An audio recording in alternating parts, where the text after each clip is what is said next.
is a DLL. So we saw that we learned what is the difference, what is the advantage of using web service over DLL. We also saw what is the advantage of WCF service over web service. So WCF service is a combination of .NET remoting, web ASMX services, and where WCF supports multiple protocols. And we also saw that the disadvantages of class library is something like you have to reference the DLLs, but whereas if you are using web services, you can just update the service reference, the methods will be added. Okay, so what we'll do now is we will try to create a three-tier project. Or so let me open MS Paint now. So sometimes what happens is, whatever logic you're writing, for example, let's take you have a mobile application, and let's take you have desktop application. So here let's take Gmail. So simple method will be there. Gmail, take for example you want to log in. So you have UID, and then you will have a text box where you will have a text box for UID, and you'll also have one something called, sorry, password, and again you will have a text box. So now let me move this a little bit this side.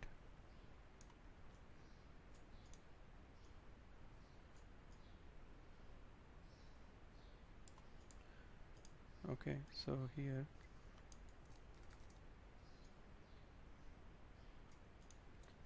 so and then you'll have a button for login.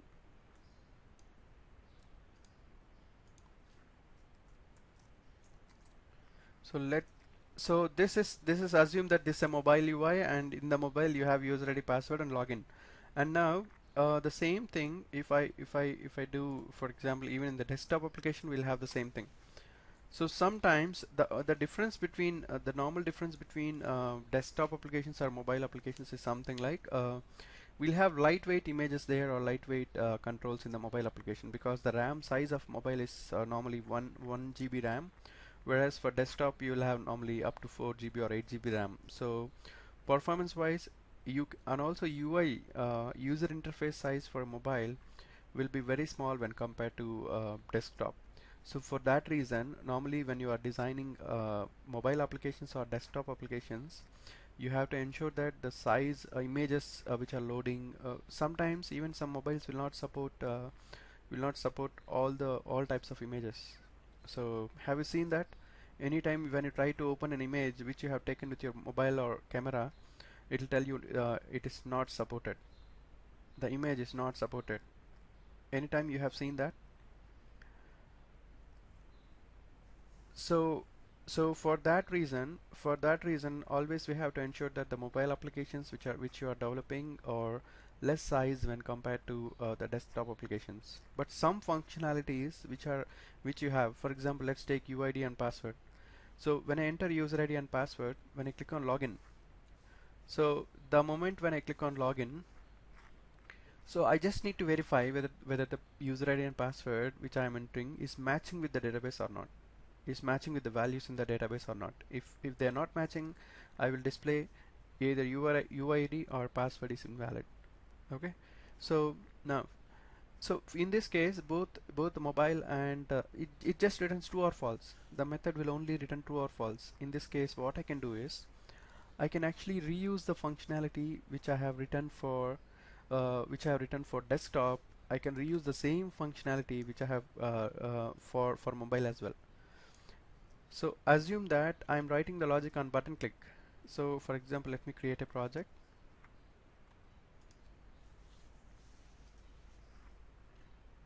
I'm opening Visual Studio 2013.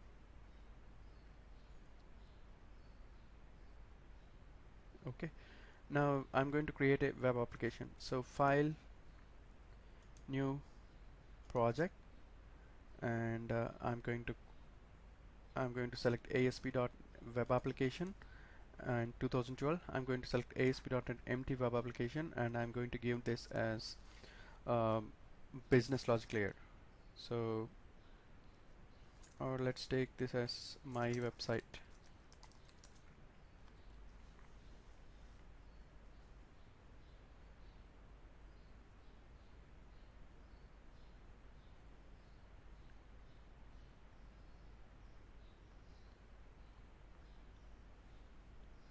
So here I am writing this, for example, we have the Solution Explorer and I have here my website. And now let's see the scenario which where I have my web page. So right click on this, add new item, add new item. I'm going to add login page. So a web form, ASP.NET web form, I'm going to add here login.aspx. And then what I'm going to do here, I have one login.aspx page which is getting created, and then I'll add one more page called home.aspx. Add new item, I'm going to add home.aspx. So let me add home.aspx.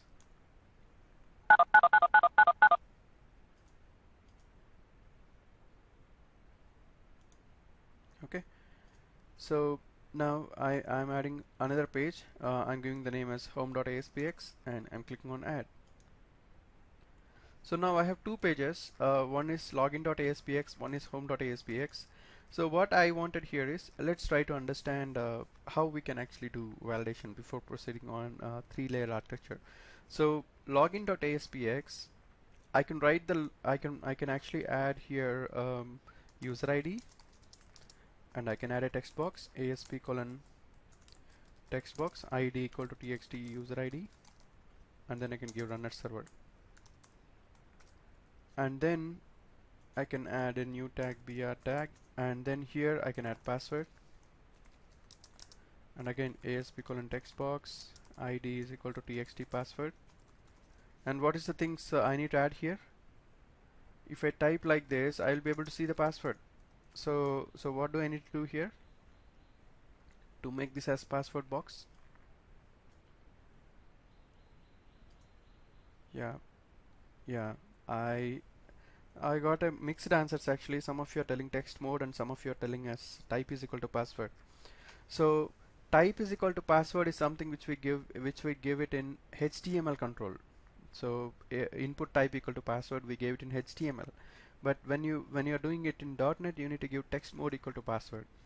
So the moment you give text mode equal to password, your IIS will convert this into proper HTML input. So I have to give here text mode is equal to password. Okay. Now I have added this. Let me add a br tag, and then I'll write here. I'll add a button here. So ASP colon button ID is equal to btn login, and then run at server. And then I'll give text is equal to login. Okay, so we are good now. So what we'll do now, let me see designer. So we used to do like this. We used to create user ID password, and I'm not aligning this into center or whatever. You know that already. And now when I click on login, ideally what I need to do, if the details are correct, if whatever user ID password is correct, I need to log in. I need to send this to home page. Okay, so this, if I do it here on button click, so I cannot reuse the same functionality for mobile application. For that reason, what we can do is I can actually do it in a separate project. So now let's do one thing. Let me create one class library for business logic layer. So now right click on this, add new item, add new project, and I'm going to add Visual C# class library, and I'm going to add here business logic layer. I'm going to name it as BLL business logic layer dot my website. So you'll understand why I have to do that. So I'm giving this name for this class library, BLL dot my class library, my website. Let me add this. So now I have two projects inside the solution. One is my website, which is a web application, and the other one I have a class library.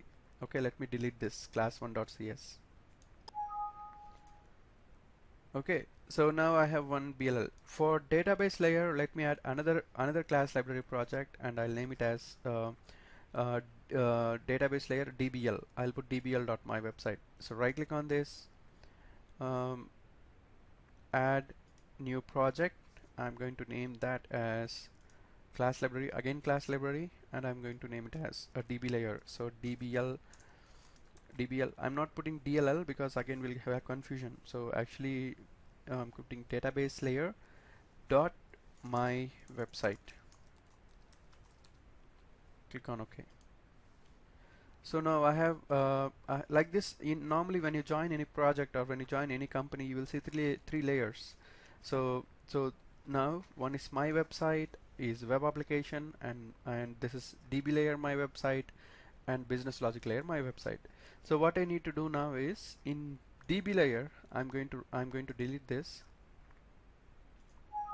and add one class. Right click on this, add new class, add new item, and then I'm going to select code class, and then I'm going to give the name as I'll give some name as my DB class. Okay, I just gave the name as MyDB class, and I'm going to add the class inside my database layer and click on add. So here what I'll do is I'm going to add method for validating the user ID and password. So what I'll do here, I'll write like this: public uh, public bool, I'm using bool, validate credentials, and string user ID and then string password. Okay, so I'm going to write like this: validate credentials. I'm going to give the name as user ID and password. Okay, now how do I need to write the code here? This you already know it. Let me quickly do it. You should be helping me if I'm doing something wrong here. Okay, so let me create a table, database table, new query. Let me create a database table with user ID and password. So let me connect to US batch. I'm going to use the database called US batch, and then I'm going to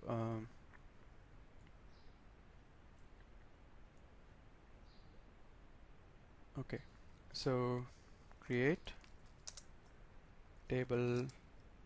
Let me give login details, and I'm going to put the names as user ID varchar 20, and then password varchar 20, and let me create this table. So now I'm going to add one login to this. Create table. Sorry.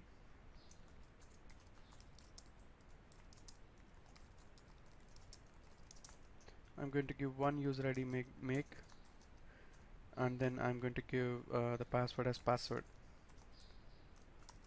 Okay, so let me execute this. So now I have added one values, make and password. So if the user is entering make and password, I'm going to check that and I'm going to verify. Now what I'm going to do here is I'm going to write the logic which you already know. So let me do it quickly. So we normally write a stored procedure here, but I'm going to write directly select query. Okay, so now I'm going to do using system dot data dot SQL using system dot data dot SQL client. So I'm going to do it very quickly. First thing, I need a connection. So SQL connection CONN is equal to new SQL connection. So all this time we are putting the connection here, so we can even do that in web.config. I'm going to give that as homework to you. It's very simple, and try to research on that, how to add values in the web.config file. If you're not able to find it, I'll tell that in the next class. So either you can do it in here, or you can actually do it here in this file. In web.config file, you can add here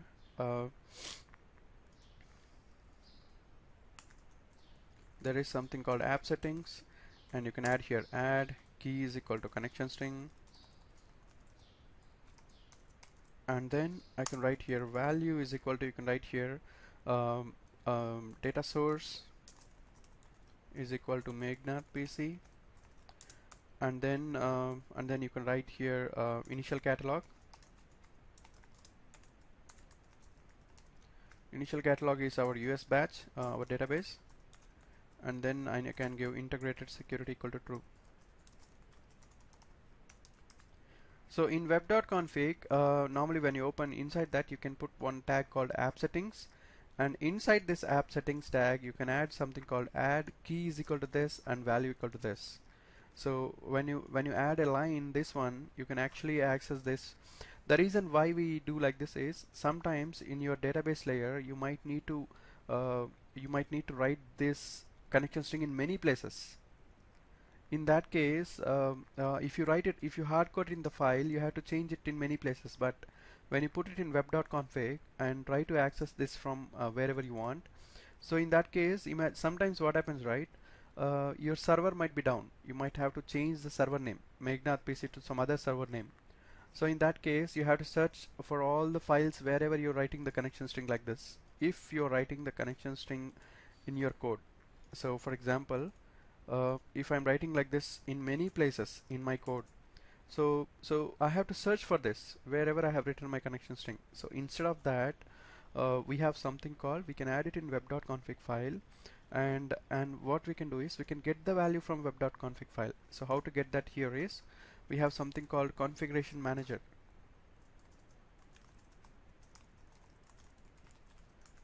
So configuration manager, so let me do one thing. It is there inside your using system.configuration. Now let's try to see whether we get or not. Yeah, we have configuration settings.app settings.tech. There are two ways to do it. So let me see whether I'll get the other way. Let me add that references. Let me add that here in the. So I'm doing it in DLL. So database layer logic, data layer logic. So what I'll do here is,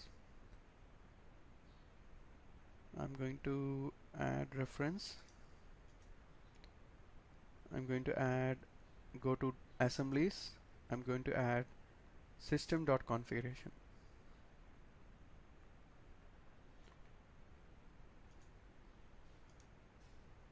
Okay, so I got it.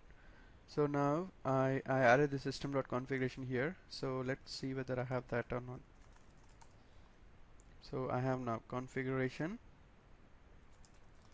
manager dot app settings dot get. So if I write like this, if I give the key name here, so what is my key? My key is connection string. I can give like this.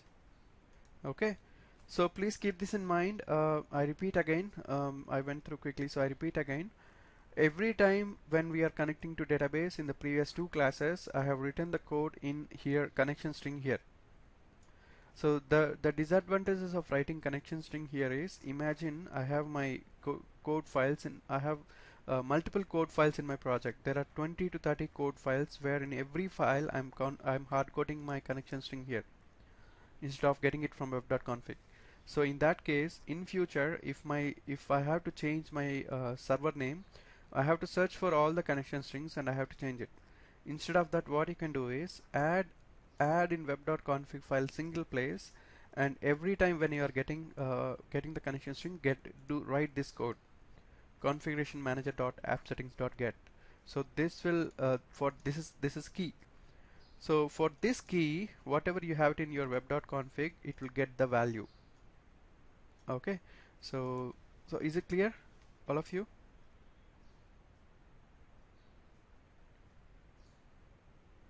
Okay, so that is the reason we normally use a web.config file.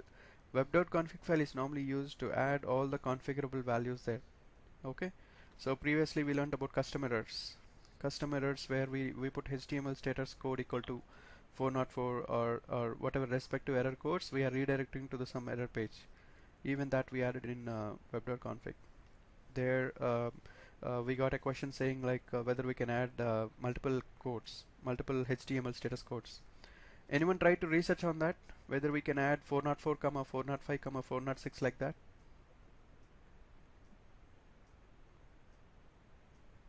Okay, yeah, okay. So that's about connection and command. For BLL.my website also, I have to do the same thing. SQL connection, con equal to new No, connection and configuration manager. BLL will not have any details about connection. So BLL is for business logic layer. So I'm going to tell that DB layer is the one which where you write the code for connecting to database. So in BLL you will not write. So I'll tell what is why we need BLL, why we need DLL, DBL. So only your database layer will have the code for connecting to database. So BLL will not have any code for connecting to database. That will call this layer. Okay. Okay, so I'll make it clear before end of the session. I'll make this clear. So now I'm writing command. So SQL command cmd is equal to new SQL command, and then here I'm going to write connection command. What is the command? I'm going to write here select count star from what is the table? Login details. Select count star from login details where is the column name, where user ID equal to, so I can do like this, count star from login details where user ID equal to let me give here Megnath and password equal to password. Okay, so now if I execute this, I should get count value as 1. If I'm not getting count value as 1, that means the user and password are invalid. So I copied this and I'll go to my application and I'll put it here. So instead of this UID, I'll put here plus plus. So I'll put here double quotes and then I'll put here plus plus and I'll add here user ID and I'll add here double quotes and I'll add here plus plus and I will add here uh, password. So now I have the details of user ID and password. I'm just checking select count star from login details where user ID equal to this and password equal to this. Now, so if I have this command ready, I have connection ready, so I have to add one more thing here. I have to tell about what is my connection. So let me put here con. Now I will ask a question to all of you. You have to tell me which method to use it. I have execute non-query, I have something called execute scalar, or I have data adapter and data set. So which one do you think I have to use here to get that uh, to get the count value? So I got a message, one message. How about others?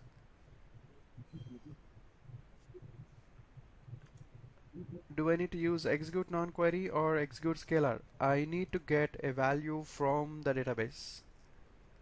So I need to get a single value from the database, which is count value. So in the previous class we saw that Padmini has asked a question, how can we get the maximum ID value? For that, which one we used? Which method we used?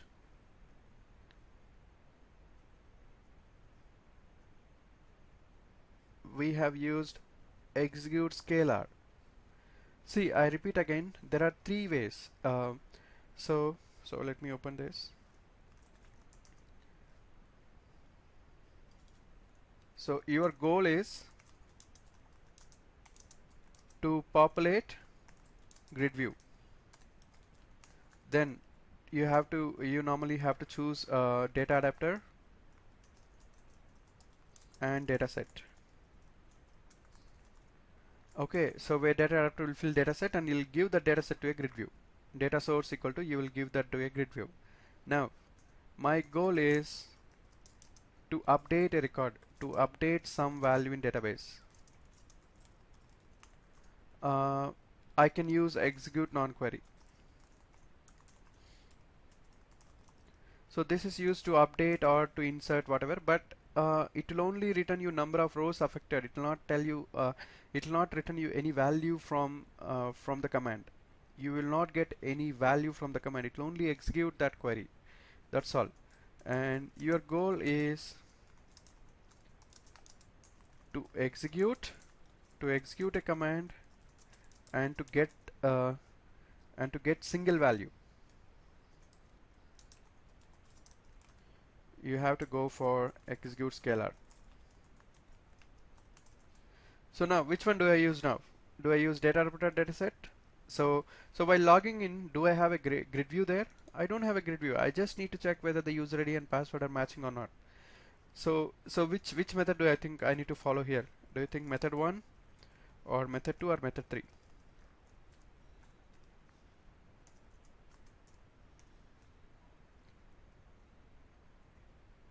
Yeah, I got messages from couple of you. How about others? Which method I need to follow? Method 1 or method 2 or method 3?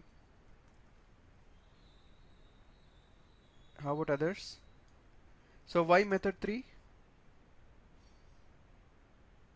I got a message from Mauna saying method 3, or Sarika said method 3. So why I should do method 3 here in our requirement?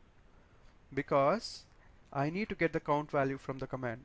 So if I use execute non-query, I will not get the count value. Okay. Now, or I don't want to use data dataset here because only what happened? Okay. Now let's try to go with the method 3 now. We need to get a single value. So I'm going to go here in my website and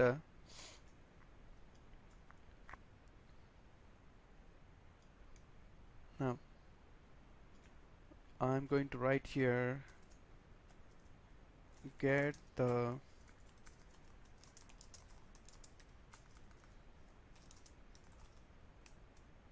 where result is equal to I'm going to put cmd dot execute scalar.